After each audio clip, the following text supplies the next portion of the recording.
What if everything you thought you knew about God, about the devil, about religion itself, wasn't completely wrong, but incomplete?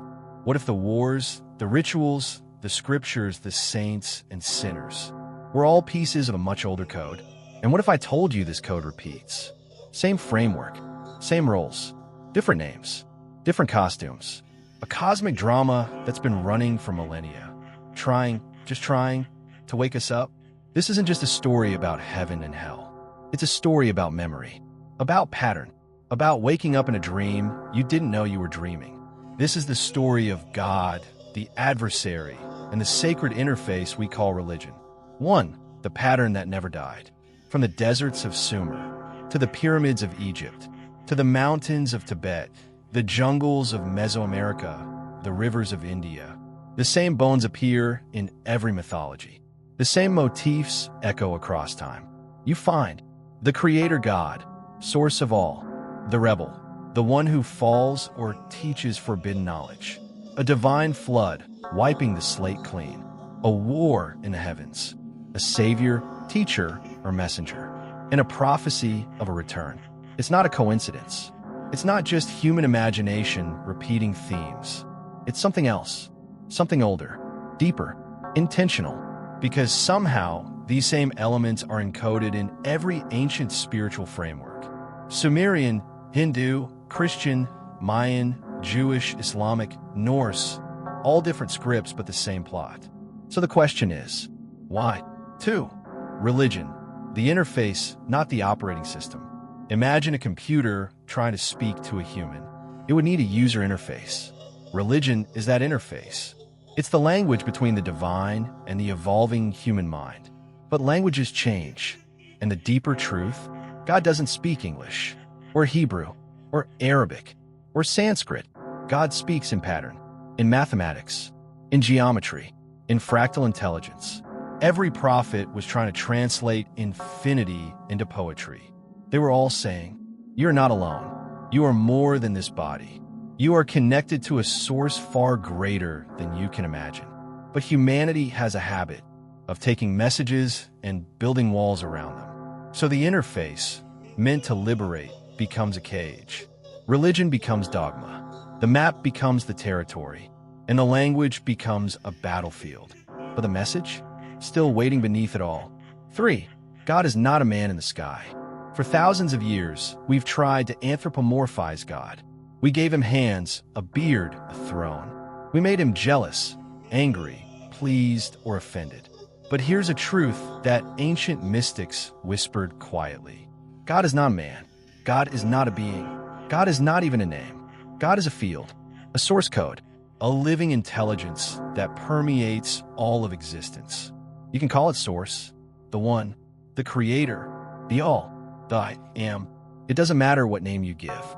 God is the light before the stars, the silence before the song. Every atom bends toward it. Every soul remembers it, even if buried beneath centuries of trauma and theology. And the only sin is forgetting. 4. And the devil was never who you were told. Now let's talk about the devil. Not the red cartoon, not the medieval pitchfork cliche. The devil, in ancient context, was the adversary, the tester, the one who reveals your shadow. In Hebrew, Ha-Satan, the accuser. In the oldest texts, he's not God's enemy. He's God's agent. He doesn't drag you to hell. He exposes the hell inside you. He's the force that says, "Are you really who you say you are? Do you know yourself? Will you bow to fear, or will you choose truth under pressure?" Lucifer, the light bringer, wasn't cast out for evil. He was cast out for pride. But pride isn't just arrogance. It's forgetting your source. Lucifer fell not because he was dark, but because he thought he could shine without the light.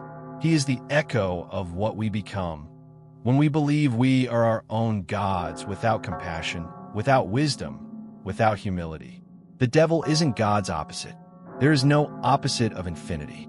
The devil is the echo of choice, the part of creation that challenges, questions, and ultimately reveals. 5. The repeating broadcast, myth, mask, message. So why does the story repeat? Because we keep missing the point. We get obsessed with the avatars, not the message. Enki becomes Poseidon, becomes Neptune. U2 becomes Ra, becomes Helios, becomes Jesus. The Apkallu become the Watchers, then the Nephilim, then the Ascended Masters. It's the same story, retold again and again. Flood, law, war, savior, return. Every time the beings arrive, they offer knowledge. They offer peace. They offer healing and technology and truth. And every time, we divide, we distort, we worship the robes and ignore the teachings. And so, they try again. New myth, new broadcast, same intent, not deception, adaptation. Because we evolve slowly, we get more skeptical. So the message wears a new costume. In one age, it's fire from a mountain. In another, it's glowing halos. Then it's space brothers. Now it's non-human intelligences with gravitational wave tech and biomechanical craft. It's not religious evolution. It's the same interface with updated skin.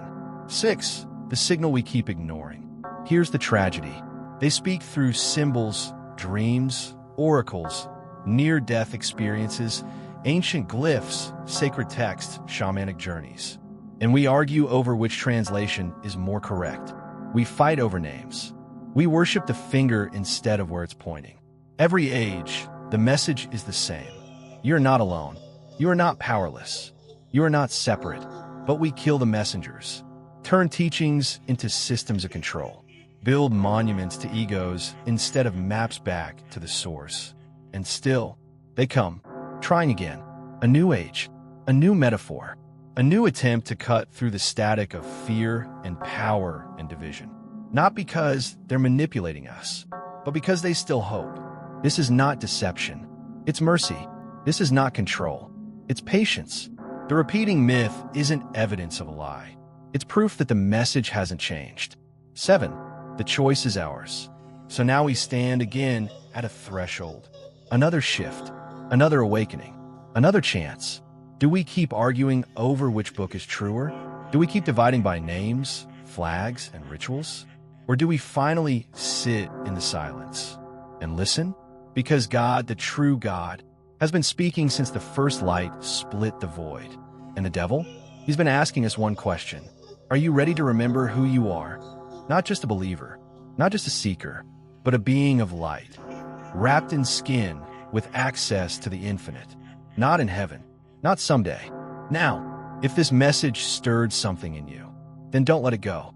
Ask, seek, remember. You don't need a middleman to speak to the source. You are the altar. You are the temple. You're the interface. And when the myth comes again, as it always does, may you see through the names, to the signal beneath the noise. Because the story was never about what to believe. It was always about how to wake up.